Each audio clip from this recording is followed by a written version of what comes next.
কথা বলবো এই সরকার আমাদের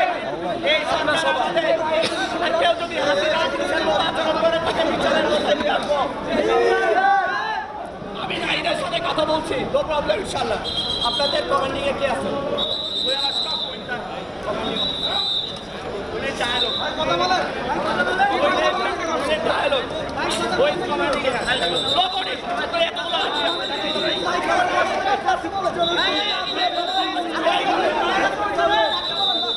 মানে কি এখানে কি হচ্ছে? আমাদের কি আপনাদের কোনো কমিটি অফিসার নাই?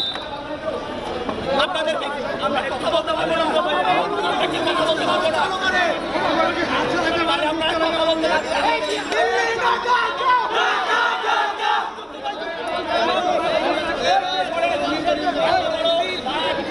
কেউ কথা বলেন না, আমরা কথা বলবো।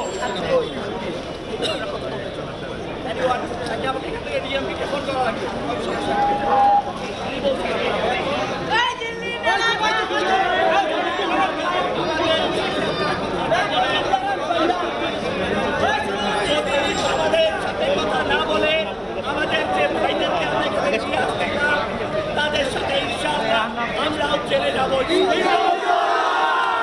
আসসালামু আলাইকুম ওয়া রাহমাতুল্লাহি ওয়া বারাকাতুহু।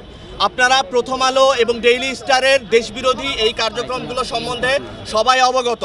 আপনারা সবাই জানেন এই ঘটনাগুলো কি।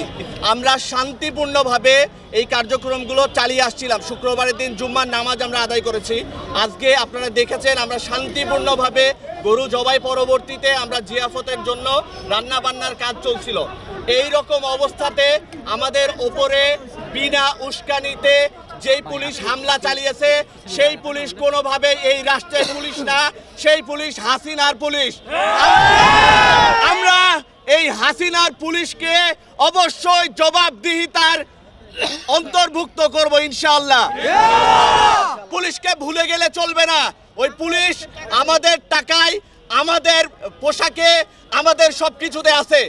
আমরা চাই এই রাষ্ট্রটা ভালোভাবে চলুক। এই বিপ্লবের নেতৃত্ব আমরা দিয়েছি, আমরা শাহাদত বরণ করেছি। আমার নিজের শরীরে এখনো গুলি আছে। আফতাবনগরে আমি ফাইট করেছি, আমার স্টুডেন্ট আমার কোলের ওপরে শাহাদত বরণ করেছে। 15 বছর ধরে এই ফ্যাসিবাদকে, এই জালিমকে যারা এই বাংলাদেশের ওপর স্থান দিয়েছিল, তারা তাদের কারিগর, তাদের খুঁটি হচ্ছে এই প্রথম আলো। আপনারা ভুলে যেন না, এই প্রথম আলো 111 এর কারিগর। এই প্রথম আলো দিল্লির দাসত্ব করে।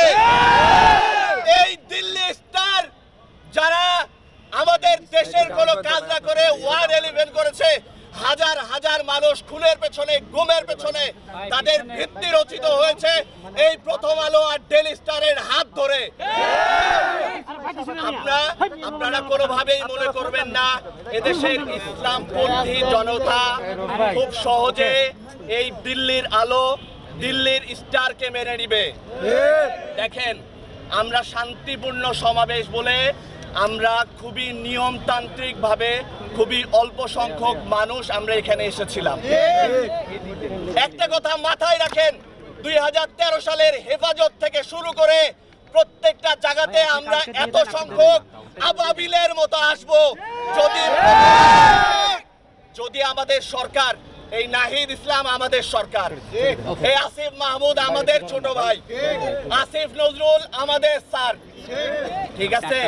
তো এইগুলাকে আমরা বসিয়েছি ক্ষমতায়, আমাদের রক্তের ওপরে এইগুলা ক্ষমতায় এসেছে।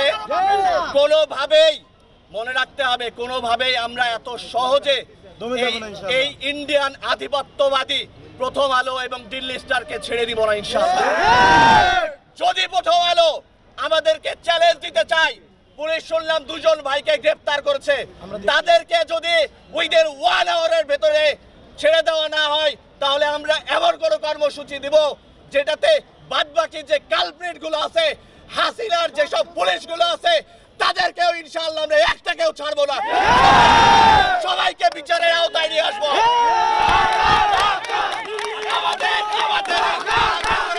পুলিশ যাওয়ার অভ্যাস আমাদের